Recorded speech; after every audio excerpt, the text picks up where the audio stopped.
नमस्कार दोस्तों, आपका एक बार फिर से स्वागत है आपके अपने YouTube चैनल वाई के बी न्यूज़ पर। दोस्तों आज हम आपके लिए पश्चिम बंगाल विधानसभा चुनाव का सबसे बड़ा और सबसे ताज़ा एग्जिट पोल लेकर आए हैं। क्या कुछ आंकड़े निकल कर आ रहे हैं दोस्तों, इस वीडियो में हम आपको पूरे विस्तार से बताएंगे, तो वीडियो को लास्ट तक जरूर देखना। साथ ही दोस्तों आप भी हमें कमेंट कर अपनी राय जरूर दें कि अब की बार पश्चिम बंगाल में किस पार्टी की सरकार बनने वाली है तथा किस पार्टी के खाते में कितनी सीटें जाती हुई दिखाई दे रही है। दोस्तों हमें कमेंट कर अपनी राय जरूर दें। साथ ही दोस्तों हमें सर्वे करने में काफ़ी मेहनत करनी पड़ती है, इसलिए वीडियो को एक प्यार भरा लाइक करके चैनल को सब्सक्राइब जरूर कर दे। दोस्तों इस वीडियो में हम आपको जिला वाइज बताएंगे कि कहां से किस पार्टी के खाते में कितनी सीटें जाती हुई दिखाई दे रही है। सबसे पहले अपने बात करते हैं उत्तर दिनाजपुर की। उत्तर दिनाजपुर में विधानसभा की कुल 9 सीटें हैं, जिसमें से एनडीए के खाते में 4, टीएमसी के खाते में 5 सीटें जा रही है। वहीं पर दोस्तों बात कर ले कुंज बिहार की, तो कुंज बिहार में विधानसभा की कुल 8 सीटें हैं, जिसमें से बीजेपी के खाते में 3, टीएमसी के खाते में 4 तथा 1 सीपीआईएम के खाते में जा रही है। दोस्तों अब तक पश्चिम बंगाल की हमने 17 विधानसभा सीटों की बात की, जिसमें से बीजेपी के खाते में 7, टीएमसी के खाते में 9 तथा 1 सीट सीपीआईएम के खाते में जाती हुई दिखाई दे रही है। वहीं पर दोस्तों कोलकाता की बात कर ले तो कोलकाता में विधानसभा की कुल 11 सीटें हैं, जिसमें से बीजेपी के खाते में 6, टीएमसी के खाते में 4 तथा 1 सीट सीपीआईएम के खाते में जाती हुई दिखाई दे रही है। वहीं पर जलपाईगुड़ी की बात करें तो जलपाईगुड़ी में विधानसभा की कुल 8 सीटें हैं, जिसमें से बीजेपी के खाते में 3, टीएमसी के खाते में 4 तथा 1 सीट सीपीआईएम के खाते में जा रही है। दोस्तों अब तक हमने असम की 36 विधानसभा सीटों की बात की, जिसमें से बीजेपी के खाते में 16, टीएमसी के खाते में 17 तथा 3 सीटें सीपीआईएम के खाते में जा रही है। वहीं पर दार्जिलिंग की बात कर ले तो दार्जिलिंग में विधानसभा की कुल 5 सीटें हैं, जिसमें से बीजेपी के खाते में 2, टीएमसी के खाते में 3 सीटें जाती हुई दिखाई दे रही है। वहीं पर दोस्तों नादिया की बात करें तो नादिया में विधानसभा की कुल 17 सीटें हैं, जिसमें से बीजेपी के खाते में 6, टीएमसी के खाते में 8 तथा 3 सीटें सीपीआईएम के खाते में जा रही है। दोस्तों अब तक हमने पश्चिम बंगाल के 58 विधानसभा सीटों की बात की, जिसमें से बीजेपी के खाते में 24, टीएमसी के खाते में 28 तथा 6 सीटें सीपीआईएम के खाते में जाती हुई दिखाई दे रही है। वहीं पर दोस्तों पूर्वी मेदिनीपुर की बात करें तो पश्चिमी मेदिनीपुर में विधानसभा की कुल 15 सीटें हैं, जिसमें से बीजेपी के खाते में 6, टीएमसी के खाते में 7 तथा 1 सीट सीपीआईएम के खाते में जा रही है। वहीं पर दोस्तों पुरुलिया की बात कर ले तो पुरुलिया में विधानसभा की कुल 9 सीटें हैं, जिसमें से बीजेपी के खाते में 5, टीएमसी के खाते में 3 सीटें जाती हुई तथा 1 सीट कांग्रेस के खाते में जा रही है। दोस्तों अब तक हमने पश्चिम बंगाल की 82 विधानसभा सीटों की बात की, जिसमें से बीजेपी के खाते में 35, टीएमसी के खाते में 38 तथा 7 सीटें सीपीआईएम के खाते में जा रही है। वहीं पर पूर्वी मेदिनीपुर की 16 विधानसभा सीटों की बात करते हैं तो बीजेपी के खाते में 8, टीएमसी के खाते में भी 8 सीट जाती हुई दिखाई दे रही है। वहीं पर उत्तर 24 परगना की बात कर ले तो उत्तर 24 परगना में विधानसभा की कुल 31 सीटें हैं, जिसमें से बीजेपी के खाते में 15, टीएमसी के खाते में 10, सीपीआईएम के खाते में 5 सीटें जा रही है।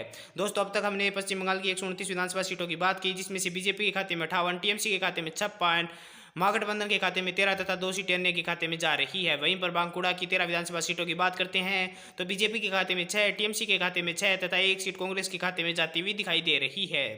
वहीं पर दोस्तों बीरभूम की बात 11 विधानसभा सीटों की बात करते हैं तो बीजेपी के खाते में 6, टीएमसी के खाते में 3, कांग्रेस के खाते में 2 सीट जा रही है। दोस्तों अब तक हमने पश्चिम बंगाल की 153 विधानसभा सीटों की बात की, जिसमें से बीजेपी के खाते में 70, टीएमसी के खाते में 65, सीपीआईएम के खाते में 12, कांग्रेस के खाते में 4 तथा 2 सीटें अन्य के खाते में जाती हुई दिखाई दे रही है। वहीं पर मालदह की बात करें तो मालदह में विधानसभा की कुल 12 सीटें हैं, जिसमें से बीजेपी के खाते में 7, टीएमसी के खाते में 4 तथा 1 सीट अन्य के खाते में जा रही है। वहीं पर मुर्शिदाबाद की 22 विधानसभा सीटों की बात करें तो बीजेपी के खाते में 12, टीएमसी के खाते में 8, कांग्रेस के खाते में 2 सीट जा रही है। दोस्तों अब तक हमने पश्चिम बंगाल की 187 विधानसभा सीटों की बात की, जिसमें से बीजेपी के खाते में 89, टीएमसी के खाते में 77, सीपीआईएम के खाते में 13, कांग्रेस के खाते में 6 तथा 2 सीटें अन्य के खाते में जा रही है। वर्धमान की 16 विधानसभा सीटों की बात करते हैं तो बीजेपी के खाते में 7, टीएमसी के खाते में 8, सीपीआईएम के खाते में 1 सीट जा रही है। वहीं पर दोस्तों हावड़ा की 17 विधानसभा सीटों की बात करें तो बीजेपी के खाते में 10, टीएमसी के खाते में 7 सीटें जाती हुई दिखाई दे रही है। दोस्तों अब तक हमने पश्चिम बंगाल की 220 विधानसभा सीटों की बात की, जिसमें से बीजेपी के खाते में 106, टीएमसी के खाते में 92, सीपीआईएम के खाते में 14, कांग्रेस के खाते में 6 तथा 2 सीटें अन्य के खाते में जाती हुई दिखाई दे रही है। वहीं पर हुगली की बात कर ले तो हुगली में विधानसभा की कुल 18 सीटें हैं, जिसमें से बीजेपी के खाते में 9, टीएमसी के खाते में 8, सीपीआईएम के खाते में 1 सीट जा रही है। वहीं पर पश्चिमी वर्धमान की बात कर ले तो यहाँ पर विधानसभा की कुल 9 सीटें हैं, जिसमें से बीजेपी के खाते में 4, टीएमसी के खाते में 5 सीटें जाती हुई दिखाई दे रही है।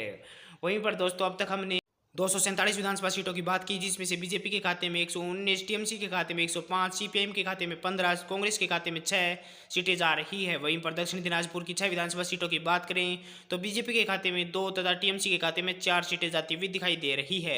वहीं पर कलिम्पोंग की एक विधानसभा सीट की बात करते हैं तो यह एक सीट भारतीय जनता पार्टी के खाते में जाती हुई दिखाई दे रही है।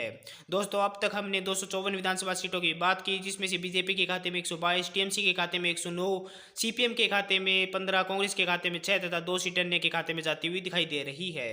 वहीं पर झाड़ग्राम की बात कर ले तो झाड़ग्राम में विधानसभा की कुल 4 सीटें हैं, जिसमें से बीजेपी के खाते में 3 तथा 1 सीट टीएमसी के खाते में जाती हुई दिखाई दे रही है।